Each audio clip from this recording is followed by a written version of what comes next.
ছাতা মাথায় দিয়ে হ্যাবলকে দাঁড়িয়ে। বৃষ্টি কোনোদিন আমাদের পিছু ছাড়ে না। আকাশের অবস্থা এই সকাল থেকে দুর্যোগপূর্ণ বৃষ্টি। এইটাতে আর কারা উঠছে?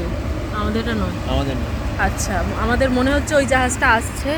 মানে শেডের তলায় দাঁড়ানোর জায়গা নেই, আর এই অবস্থা হচ্ছে সমুদ্রের। এর মধ্যে আমরা যাব নীল আইল্যান্ড, জানি না কি হবে। পুরো সকালটা ঝেড়ে বৃষ্টি দিয়েছে একেবারে, যাকে বলে। আকাশের অবস্থা বুঝতে পারছো?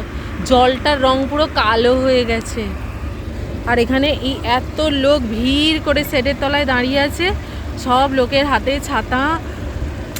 এর মধ্যে জাহাজের মধ্যে চাপবো, জানি না কি উল্টে পাল্টে পড়তে পারি। ব্লগটা আদৌ আপলোড করতে পারবো কিনা। আপলোড করতে পারলে জানবে টিকে আছি।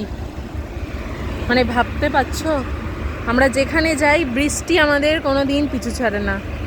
বৃষ্টি শুধু না, দুর্যোগপূর্ণ বৃষ্টি। এত জোরে সকালবেলা বৃষ্টি হয়েছে, বাপরে বাপ।